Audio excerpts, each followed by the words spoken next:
I'm Adélie Pojzman-Pontay, and this is Ukraine, the latest. Today we discuss reports of staged anti-Western protests ahead of Russia's Victory Day parade last week, where activists for hire chanted slogans in front of several EU embassies. We also look at the 17th package of sanctions agreed on by EU ambassadors. Finally, we have a conversation about the escalation of the number of strikes on civilians since the beginning of 2025 and their terrible consequences, especially on children. Bravery takes you through the most unimaginable hardships to finally reward you with victory. It's the worst carnage that this world has seen since World War II. Absolutely fascinating. We are with you, not just today or tomorrow, but for 100 years. Nous ne pouvons pas, comme Européens, laisser gagner la Russie en Ukraine. Nobody's going to break us. We're strong. We're Ukrainians. It's Wednesday, the 14th of May. 3 years and 80 days since the full-scale invasion began. Today, I'm joined by my colleagues Nicholls, Associate Editor for Defence, and Dearnley, Executive Editor for Audio. Also joining us is George Graham, Chief Executive of Humanity and Inclusion, a charity focused on helping the most vulnerable in areas of conflict and disaster across the world. But first, let's go to Dom for the latest news from the front. Little movement on the ground. What there was Russian-centred and almost exclusively focused on the Donbass. The areas of movement north of Velika Novosilka and in the vicinity of Malinivka. Now that place, Malinivka, is roughly equidistant between Pokrovsk and Konstantinivka.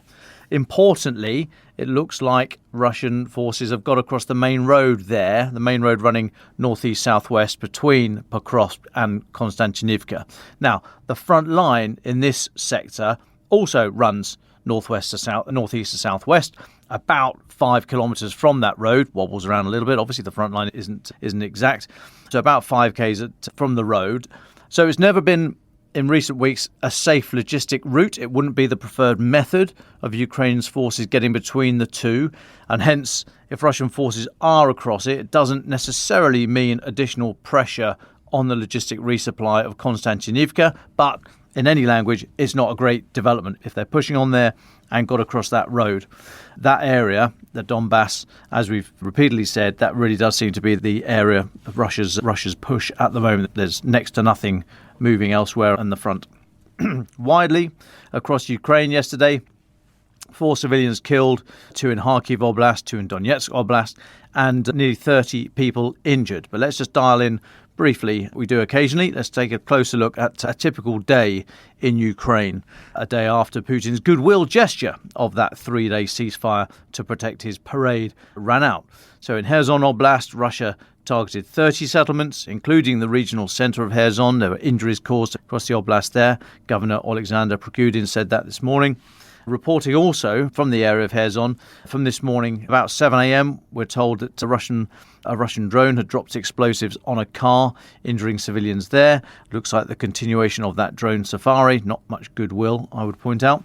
Across the rest of the country, Russia fired drones, causing injuries in the Nicholls district of Dnipropetrovsk Oblast, and civilian infrastructure was damaged in Rivne Oblast. That's in the far northwest of the country. Now, where I had some other stuff, where was it? There was explaining how many, I have to look around. I've lost my notes for a moment about the number of ballistic missiles and drones fired. But there was at least one KN-23 North Korean ballistic missile, or Iskander, the Russian version of it, fired yesterday into Ukraine. Next, a former First Deputy Secretary of Ukraine's National Security and Defence Council, wanted for abuse of power whilst in office, has been detained in Spain, the National Anti-Corruption Bureau of Ukraine says this morning. Now, the statement they put out didn't name the chap directly, but details of the case point to Ole Halatkovsky, who's been on the run since mid-April this year. Now, the former First Deputy Secretary of Ukraine's top security body, a long-time business partner and associate of former President Petro Poroshenko, he was sacked and charged in 2019 for a scam that involved buying military vehicles at artificially inflated prices, allegedly costing the state more than 17 million hryvnia, about $400,000. He was jailed in October 2019, but a court released him 3 years later whilst the investigation was ongoing, at which point he turned to the right and did his Roadrunner impression. Anyway, Spanish law enforcement agencies picked him up this morning, and work to extradite him to Ukraine has already started, the NABU said. That was Kyiv Indeed reporting there. Thanks, chaps. Another one here, Italian news agency ANSA, the ANSA, is reporting today that the US is opposed to inviting President Zelensky to the next NATO summit. It's going to take place in The Hague on June the 24th, 25th. Now, citing confidential diplomatic sources, ANSA says that NATO's 4 Asian partners, so Japan, South Korea, Australia and New Zealand, will be invited. They're fairly regular attendees in a sort of observer capacity for the last few years, actually, at NATO. So the idea of inviting non-NATO members and inviting non-NATO countries and even countries from outside the North Atlantic region is not necessarily new. However, one source told the outlet, almost all of the allies have expressed doubts about this choice by Washington. I note, though, that the agenda also includes a dinner hosted by the Dutch royal family on the evening of June the 24th, with invitations expected to be extended to those Asian partners. So even if the Trump administration insists President Zelensky isn't invited to the formal NATO businessy bit on the 25th, maybe he'll be invited by the royal family to the dinner the night before. European royals, as they do, having a way of offering their own take on international diplomacy. And then just one final one for me to finish on, Adélie. Something I've been working on for a few days. A story from a very well-placed source that I won't name, so write me off as a gob on a stick or take it that I've done some due diligence and I think this actually did happen. The source tells me about a staged anti-Western set of protests ahead of Russia's Victory Day parade last week. A number of protests took place in front of 11 EU embassies in Moscow, with participants offered 1,000 rubles, that's about 10 euros, to turn up and wave their arms around. Now, more than 4,000 activists went to the embassies of Ukraine, Lithuania, Latvia, Estonia, Poland, Czech Republic, Bulgaria, Romania, Germany, Georgia and Norway, with printed copies of the register of demolished monuments in European countries. This manufactured outrage was centred on the sort of cultural deletion of Soviet history. All organised, I'm told, by 2 identifiable pro-government youth organisations, and they certainly are. I found them on TASS as well, so you can look for this yourself if you doubt me. But these two pro-government youth organisations known as the Young Guard and Volunteer Company, I'm not going to attempt the Russian, but that's who they are. Participants of chanting slogans such as "Truth and memory cannot be abolished," "Victory is eternal, but you are not," I particularly like that one, and "Memory cannot be erased." Official state TV channels were present, just happened to be present at the embassies. The whole goal to create this impression of a vibrant, free and open civil society just deciding on their own bat to challenge supposed historical revision of the West. All happen to be messages that support the Russian narrative. Now, one very prominent chap, Anton Demidov, who's chairman of the Young Guard, said, and this is so interesting to listen to the narrative. Exactly 80 years ago, our grandfathers, great-grandfathers, grandmothers and great-grandmothers won the great victory at the cost of their own lives and liberated the world from the fascists. They fought and died for our future. And now we are watching how monuments to Soviet soldiers liberators are being dismantled, moved and desecrated in Europe. Today, here at the Estonian embassy and at 10 other embassies of European countries, we are holding the campaign "Truth and memory cannot be abolished," to once again remind who liberated their territories from the Nazi invaders. A nation that does not remember its history has no future. Just a note, Anton Demidov is a member of United Russia. That's Putin's political party, and I use the word political there in a very sort of small and almost meaningless capacity. Now, I'm told a list of those who turned up for this sort of renter protest was compiled so that police would know who not to detain when they moved in. Another leader, Alexander Emilin, who's head of the central headquarters of the Young Guard, said, "Our ancestors died for our lives, for our future, for our peaceful skies above our heads. Both adults and children around the world must know and remember the feat of the Soviet soldiers liberators. But unfortunately, we are seeing the opposite. Europe has forgotten that it was liberated by a Soviet soldier. You can see how they're pushing this narrative. We will fight to ensure that the memory of the immortal feat of our ancestors is preserved not only in Russia, but also beyond its borders. Now, during last Wednesday's evening news programme on Vesti, a Russian broadcaster, this protest was covered with a particular focus on the actions at the Estonian and Polish embassies. The report said a tank had been removed from the Estonian city of Narva, the bronze soldier taken down, and one of its defenders had died. Other Russian state media channels like TASS and RIA Novosti also covered the protests. So just one to keep an eye on. You can search all that. You'll find it all yourself. Have a look on TASS, have a look elsewhere. But yeah, interesting to see this spontaneous protest that just sort of happened and managed to push all the Russian lines at the moment, in particular pointing to pressure on Narva, that city in the northeast of Estonia, that is thought to be, if Putin ever wanted to test Article 5, that's thought to be the area where the significant Russian minority there might suddenly be under threat and need protection from special police or some other kind of Russian force. Anyway, I'll leave it there. You can have a look at that story if you think I'm making it up, which I am not. And that's us up to date, Adélie. Thank you, Dom. And now, Francis, I turn to you for diplomatic. It's a heavy week this week, isn't it? We're all waiting for tomorrow. Absolutely, Adélie. Well, thank you. We await with bated breath an answer to the question of who will be going to Turkey tomorrow for possible peace talks. Zelensky is heading to Ankara, the capital, but has said he will go to Istanbul if Putin attends. Meanwhile, Ukraine's Foreign Minister Sybiha is in Antalya in southwestern Turkey, where NATO foreign ministers are meeting US Secretary of State Marco Rubio. Russia, meanwhile, is being predictably evasive about who will fly to the country, though well-placed sources are saying Putin will not be going, meaning that there is still the faint prospect of Zelensky and Trump, who's currently in the Middle East, empty chairing the Russian president, though most believe that's very unlikely to happen. The critical question is what European powers and the US are going to do now that the 30-day ceasefire they demanded has not come to pass.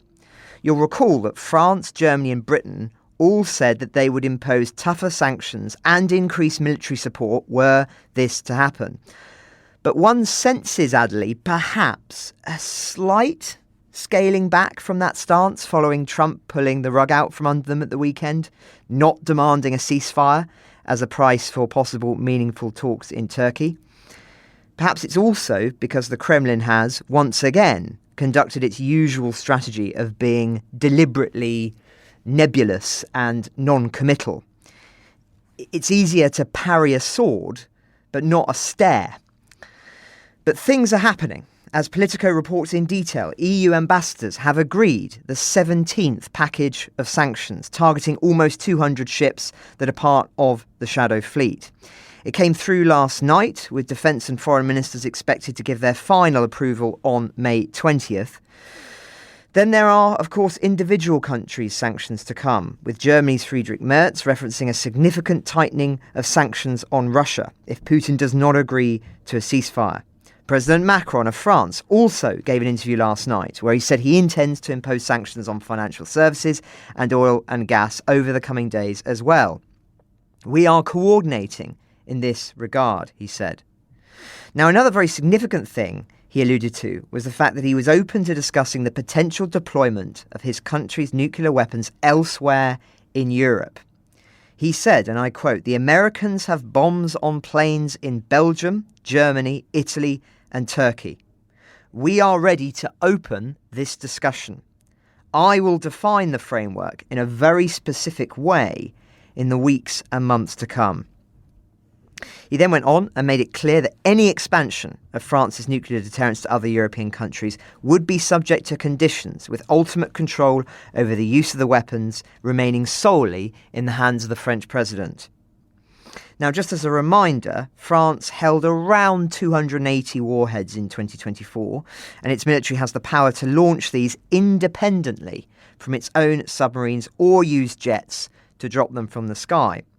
Now, while Britain also has nuclear weapons, some 225 of which are stockpiled, the country's Trident submarine programme is closely linked, as we've talked about many times, to the US system and relies in the long term on the US for maintenance. So thanks to Charles de Gaulle's foresight, one could argue the only truly independent nuclear power in Europe is Paris. So that's our Gallic time travel ticket punched for the week, Adélie. But moving on to a separate subject, as many of you will have heard, in yesterday's episode I sat down with a very senior representative of the Hungarian government where he articulated their position very frankly, which included a refusal to call Putin a war criminal or to acknowledge that Russia is conducting systematic war crimes in Ukraine. I just want to say thank you to everyone who's written in about that, whether to express your frustration with what he said or to express gratitude that you were able to hear Budapest's perspective from the horse's mouth, as it were, with no disrespect to our equestrian friends. I never thought I'd find myself talking to an official outside of Russia who denies the atrocities in Bucha or the horror of thousands of kidnapped children, citing in essence a lack of evidence or the hearing of Moscow's point of view. But why does one need to hear the point of view of a country deliberately targeting children in war, as the International Criminal Court and many other bodies have reported in detail? The facts themselves are testimony. As it is, beyond kidnapping, April was the deadliest month for children in Ukraine in nearly 3 years, with at least 19 children killed and 78 others injured. Now on this, another highly detailed report has just been published by Global Rights Compliance, an international law foundation, looking into how the Kremlin deliberately obscures its accountability for war crimes. Over 161 pages, they analyse Russia's unprecedented use of information alibis, their term, to distort narratives and deflect responsibility, detailing how this campaign, driven by political figures including Putin and Lavrov, have been identified as a key component of the Kremlin strategy surrounding the war. High-ranking government and military officials, government-affiliated NGOs and diplomats, they say, have also played central roles in spreading false narratives. In some instances, information alibis were planted up to a year before attacks occurred, helping to obscure responsibility and shape public perception. The report claims that more than 100,000 social media pages and a vast network of influential Telegram channels were used to disseminate propaganda, while popular television hosts reportedly received direct instructions from Putin on how to manipulate coverage. It also draws a deadly connection between these information operations and high civilian casualties, and presents a roadmap for prosecuting senior Russian officials and propagandists involved in war crime cover-ups. It's published as Russia surpasses the milestone of over 183,000 documented war crimes since the full-scale invasion. But according to the Hungarians, and many others, all such evidence should be dismissed until the war is over and a truer picture can emerge without distortion. I'll let you make up your own mind as to whether you think that is necessary. Thank you, Francis. And to continue on the topic of war crimes and the fact that April was the deadliest month for children since the beginning of the full-scale invasion, today we're welcoming George Graham, Chief Executive for Humanity and Inclusion. It's a charity that, if you're a regular listener, you might remember because it was the charity chosen by David for the Telegraph's Christmas charity appeal last year. You might remember our interviews from Kharkiv with Ilya, a young volunteer for humanity and inclusion, or with Ole Lepetyuk, a lawyer who's also blind and who provides help and legal advice to people with disabilities. Humanity and Inclusion helps the most vulnerable people across the world with a special focus on the elderly, people with disabilities, and children. And it operates in more than 60 countries, including Ukraine. So, George, thank you for joining us today. Do you want to tell us more about what you've noticed in terms of scale, of that trend, of what's been happening and why is it so different to the previous year? Yeah, thank you. So, since the start of this year, missile and drone attacks have become increasingly frequent and deadly. You've said how April was the deadliest month for children since the escalation. It was also the deadliest month for all civilians since last September, with a 23% increase on March, which was already showing higher numbers. The trend is going up and up. Most of these civilian casualties are due to missiles and to loitering munition attacks. In many cases, we're seeing powerful explosive weapons used in urban areas. Adélie, Sumy, Dnipro, Zaporizhzhia, Kyiv and Kharkiv, having all been recently hit in April. And it's clear that civilians and civilian infrastructure is being deliberately targeted. And I just also want to sort of emphasize a point that's obvious, but also worth emphasizing if you're a humanitarian like me, which is that the effects of these weapons disproportionately falls on the most vulnerable. So it falls on older people with disabilities and, as you've mentioned, especially on children, who are 7 times more likely than adults to die from explosion-related injuries. Thank you. And can you explain to us why these types of weapons are particularly destructive and why children in particular are even more likely to die and to be maimed from these attacks? Yeah, so on the general destructiveness of these weapons, we're seeing the increased use of weapons that fragment into broad areas. One of the main ways that civilians are harmed through the use of explosive weapons is when the fragmentation effects cover a wide area, and that's certainly what we're seeing. With apologies to some of your listeners who may find the following remarks difficult to hear, I'm going to talk a little bit about the impact on children specifically, who are more likely, as I said, to die following blast injuries than adults. This is partly because they have smaller bodies, which means they're more likely to experience head injuries, and that's a significant cause of death in young children.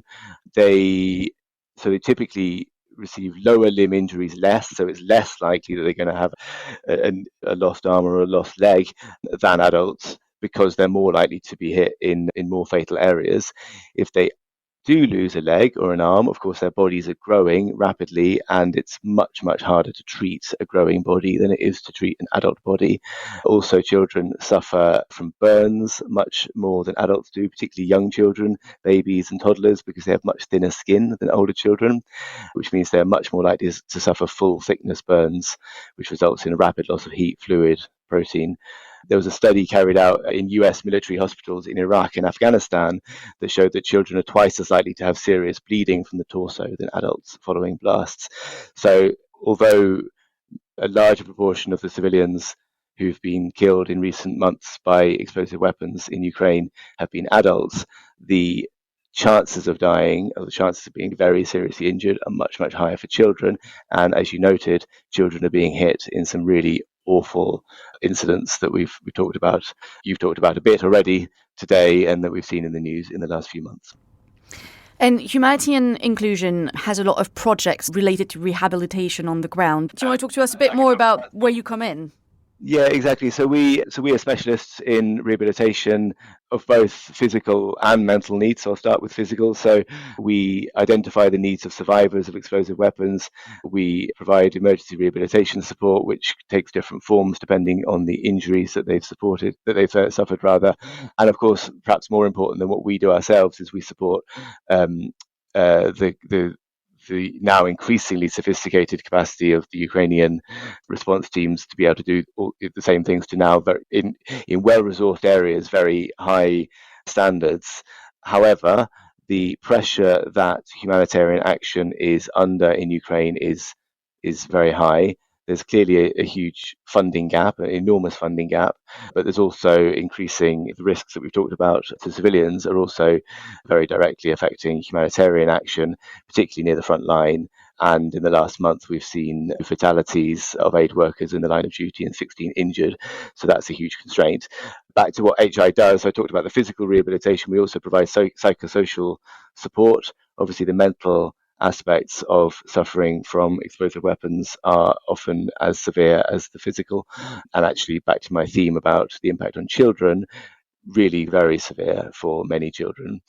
And then beyond rehabilitation, we work in other spaces. We do still thinking about explosive weapons. We do a lot of risk education. We're also involved in marking hazardous areas and doing what we call non-technical surveys of areas that are heavily contaminated by explosive weapons. And then away from weaponry, we're also supporting people who've got disabilities either prior to the conflict or conflict caused disabilities in all sorts of aspects of their lives, including fairly fundamental things like shelter, food, healthcare, and also education for children. And I should actually say, you mentioned the Telegraph Christmas appeal, and a lot of this work is actually thanks to readers and listeners of the Telegraph. So I should really say thank you very much to everybody who supported our work. It's making a very big difference for people right on the front lines living in very difficult circumstances. That's a small piece of good news in what is a very bleak picture that you just painted. I think Dom and Francis have questions as well. Dom, do you want to go first? Yeah, thanks, Adélie, and hello, George. Thanks for coming on the episode. I have a question. It's quite a hard question to consider, so I apologise if it's upsetting to you or anyone else. So the use of ballistic missiles and other air-launched missiles, Russia has prioritised them, we know, in recent months as the Ukrainian air defence stocks have suffered. But the lines on the ground are barely shifting. Yeah, there's a few metres each day, which we report, but the lines actually have barely shifted in a couple of years. There are tactical gains, mostly by Russia, nothing strategic at all. Putin, it's going to take decades to take the entire country at the rate he is, because Ukraine has built up this drone wall with particularly fibre optic drones. They've massively increased their domestic production of drones. So the line is largely being held, and hence Russia are prioritising these air attacks, ballistic missiles, almost the dictionary definition of terrorism, using terror against the civilian population to try and shift political policy. So my question to you, is it working? So these attacks are killing and maiming adults and children, as you've very graphically described. Is there any sign, do you see any sign at all, of the resolve of Ukrainian society buckling, shifting towards a demand that Zelensky capitulates to stop this carnage? Or, really bluntly and horrifically, can Ukrainian society take these losses? Yeah, that's a good question that I don't know how equipped I am to answer. From what I think I know, Ukrainian morale is holding up strongly, but I don't have any particular expertise or insight beyond what you and perhaps many of your listeners might have on that. I'm not aware of conversations of people saying, oh, forget it, let's just capitulate because the civilian harm is so great. So I don't really have a good answer to your question. I understand why you're asking it. It's a very good question. Where my mind is actually going is just thinking we have seen tactics like this in so many conflicts over the decades, obviously including and going right back to the Second World War, one of the consequences of which was the formation of international law, the Geneva Conventions, codified in 1949. And they are all about the distinction between civilians and combatants. And I'm now not answering your question, I'm just emphasizing a point that I guess everybody listening to this knows, which is the civilians should really be fully off limits in war. And clearly that's not the case in Ukraine. And I'm hesitating because I would love to be able to give you a more direct answer to your direct question, but I don't think I can, I'm afraid. George, it's great to speak to you again. Of course, this is a very difficult subject for us to talk about, the manner of these war crimes and the humanitarian strikes. And I think many people will be, well, it's hard to be shocked given how much we've been talking about these issues now over the past 3 years, but there's always a detail, and your description there of injuries on children, I think, will stick with many people. I wanted to ask a broader question, if I may, about the impact in the last few months of the United States shift with regard to USAID, USAID as it's sometimes known. And now I know, obviously, that you're separate from, and you may not want to comment specifically on the impact for humanity and inclusion, but I wonder if you could just speak to what ramifications it's had more widely in Ukraine, even without naming names of particular charities or organisations, in terms of getting that support to people who are at the front lines, behind the front lines, who were receiving care, who may not be now. Yeah, it's been huge. The order came in January to stop work. So numerous NGOs operating in Ukraine, some operating at very large scale, doing very important work, had to stop immediately. And short-term direct consequence was that staff in many organizations were laid off, which means people doing life-saving work were no longer able to do that. There's been, I guess, perhaps unsurprisingly, given what we know about this administration, quite a lot of uncertainty and lack of clarity about exactly where the end point is. There was a 90-day period that was given, but that has been extended. Some work has resumed, much of it has not. And the big picture is that there are 12.7 million people, 40% of the population still living in Ukraine, who need humanitarian assistance. And the volume of humanitarian assistance in Ukraine is somewhere between a fifth and a quarter of what's needed. And the US funding cuts have played a big part in that underfunding, but not the only part. The needs are high, as they are in other parts of the world as well. And I say that not to diminish what's happening in Ukraine, but to make the point that it is within the wit of the world to find ways to meet humanitarian needs, but they're not meeting them fully in Ukraine, in fact, not even close to fully. And the result is huge numbers of people living very precarious existences and dying unnecessarily, frankly, in some of the toughest places. That's a direct consequence of under-provision of humanitarian aid. Thank you for your candour. And I just wonder, can we, because we're having to talk in generalisations here inevitably in our reporting and in your analysis, I wonder if you could just give, as we did when we were in Kharkiv working with your team back in November, December, some examples of people that you reflect on in terms of help that you've given in the last few weeks and months. Just give some examples of the kind of day-to-day support that you're providing and any individuals that perhaps stick in your mind. Yeah, I'm happy to. I give an example of a man who was hit by a grenade in an attack. Hang on, bear with me while I give you the exact location. It was a village near Kherson. He was an older guy, gravely injured by a grenade that was dropped from a Russian drone. And this theme of drones being the vehicle for the civilian harm is really important. And his arm was torn off instantly. And as it was a very classic situation. They had a warning of an imminent attack. He was trying to leave quickly, gathering all his belongings and his animals, but not quickly enough. You don't get very long, particularly at the front line. And the grenade ripped off his arm instantly. He lost consciousness. He was thinking he was dying. And now we're supporting him. He's in a center that we run in Mykolaiv with other displaced people. He's getting rehabilitated in support for long-term rehabilitation by our team. And he spoke to my colleague, which is why I'm telling you his story, because he was in a position to do that. He was talking about the terror when he came to and thought what happened to him. He talked about the terror of the moment itself, where he thought he was dying, he thought this was over. But this isn't a particularly sort of compelling story because it's a ordinary story, I'm sorry to say, that his story is one of thousands of stories like this in Ukraine, where lives have been upended in an instant by explosive weapons. And that's what we're doing our best to try to mitigate. I want to say try to prevent, but the preventing of this is very difficult. The mitigating of it is something that we can do, and the support for the rehabilitation and recovery thereafter. So that's the work we're trying to do. George, if you were going to leave our listeners with one thing, with a message, what do you think you would want to leave people with? I want to come back to the theme of international law. Now, I know I'm hesitating as I say this because I know it sounds very abstract, and I know that the problem here is parties to the conflict not adhering to international law.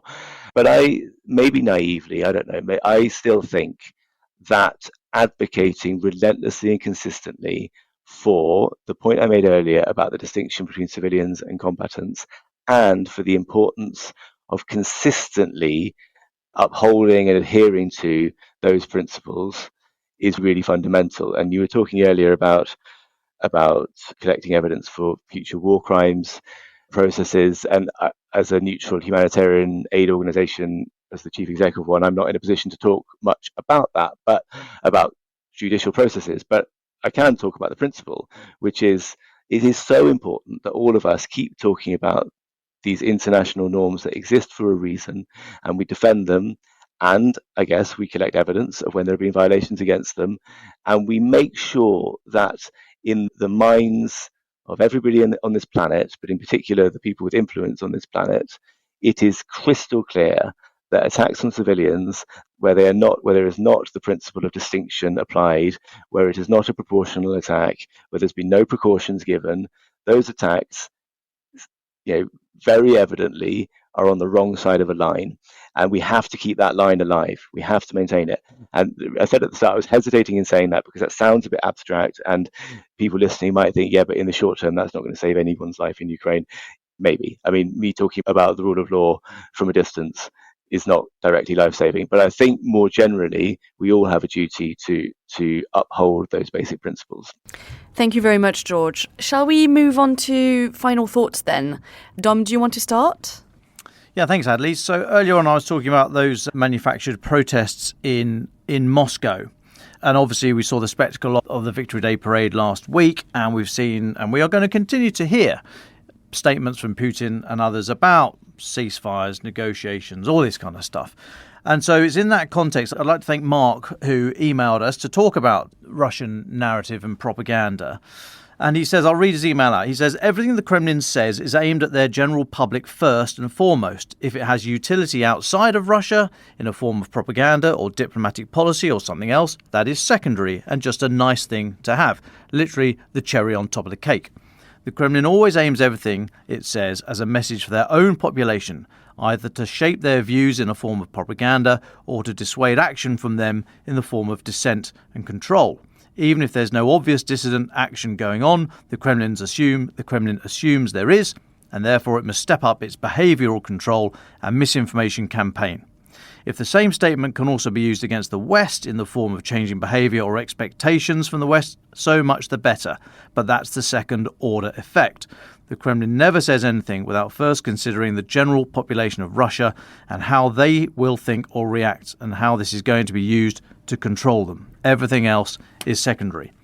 Thanks, Mark. I thought that was a very neat distillation of how to approach Russian propaganda and how we receive information from the Kremlin. I think you're right. I think we are the second order effect and the cherry on top of the cake if it has an effect over here as well. Always very interesting to see how scared all authoritarian, all autocratic regimes are of their own people first. They dislike and distrust their own people before they actually feel part of them. So I thought that was very interesting. Thanks, Mark. And as I said, that came from our inbox. Do please get in touch. We do love hearing from you, and it helps us frame some of the content that we bring to you. So thanks very much, Mark, and thanks everyone else who gets in touch. Thanks, Dom, and thanks, Mark. Francis, do you want to go second? Thanks, Adélie. Two quick ones today. For those of you who read Italian, an interesting report in La Repubblica today that the new Pope is considering making a trip to Ukraine, one of his first as pontiff. I mentioned earlier in the week that excerpts from his previous interviews suggests that he sees the war as an imperialist one conducted by Russia. So, of course, it would make sense, and it would obviously mark, if it does go ahead, a highly symbolic gesture. So we'll watch this space. Habemus Papam indeed. The other is a long read in The New Yorker, an excerpt from a new book by Jake Tapper and Alex Thompson into the events which led to President Biden pulling out from the race for a second term. It's called How Joe Biden Handed the Presidency to Donald Trump and describes in detail how Barack Obama, George Clooney and others were stunned by Biden's weakness and confusion, their words, and why he and his advisors decided to conceal his condition from the public and campaign instead for re-election. It's a really fascinating read which reveals much of the events at that time and the conspiracy of silence, especially in the American press, about his apparent cognitive decline. Long-standing listeners may recall how shocked I was when I saw him speaking at the UN General Assembly in New York in September 2023. It also underscores, I think, an important point about history, namely that one never truly knows what's going on behind the scenes until some time after the fact. Something just very important for us to remember as we report on these diplomatic events specifically in the context of the war in Ukraine. But two interesting pieces I think listeners might find interesting. Thank you, Francis. And George, we always go to our guest to close the show for the final thoughts. So what do you want to leave us with? Well, thank you so much for having me on, and thank you to everybody who's listening. It's really important that people are paying constant attention to what's going on in Ukraine, and so this is a really, really despite the heavy subject matter, a really pleasing space to be in. And I've given one thought about international law, and I'm going to touch back on another theme that I talked about a bit earlier, which is humanitarian action. This is not an appeal for all donations, although all donations would be very welcome. But it's just more generally to recognise and to feel, I guess, that one of the differences that we can make when we're thinking about and looking at and listening to tales from or analysis on such a difficult, such a destructive situation as is going on in Ukraine, we can provide support through supporting humanitarian action, and that action saves lives, makes a really big difference in people's lives, and something we can do through our money or through our support in other ways. So I want to just end on that point, because I guess all of us, when we think about a situation like Ukraine, are sort of scratching around thinking, well, is there anything I can do to contribute to make a difference for the people most affected? And that's one thing that we can all do. Thank you. Ukraine the Latest is an original podcast from The Telegraph, created by David Nicholls. To support our work and stay on top of all of our Ukraine news, analysis and dispatches from the ground, please subscribe to The Telegraph. You can get 1 month free and then 2 months for just £1 at www.telegraph.co.uk/Ukraine the Latest. Deploying cutting-edge technology, we also release Ukrainian and Russian versions of this podcast. These translations retain our voices and our delivery, so it can reach new listeners in every region of Ukraine and in those parts of Eastern Europe where Russian is still widely spoken. Links to those can be found in the podcast description to this episode. You can now also sign up to the new Ukraine the Latest weekly newsletter. Each week, Dom Nicholls and Francis Dearnley will answer your questions, provide recommended reading, and give exclusive analysis and behind-the-scenes insights. Plus, maps of the front lines and diagrams of weapons to complement our daily reporting. It's free for everyone, including non-subscribers. You can find the link to sign up in the description for this episode. We regularly have a Ukraine live blog on our website, where you can follow updates as they come in throughout the day, including insights from regular contributors to this podcast. We also do the same for other breaking international stories. If you appreciated this podcast, please consider following Ukraine the Latest on your preferred podcast app, and leave us a review, as it really helps others find the show. Please also share it with those who may not be aware we exist. You can listen to this conversation live at 1 p.m. London time each weekday on X Spaces. Follow The Telegraph so you don't miss it. You can also get in touch directly to ask questions or give comments by emailing us at ukrainepod@telegraph.co.uk. We continue to read every message. And you can contact us directly on X. You can find our handles in the description for this episode. As ever, we're especially interested to hear where you're listening from around the world. Ukraine the Latest was today produced by Alexis Ademora. Executive producers are Francis Dearnley, Louisa Wells and David Nicholls.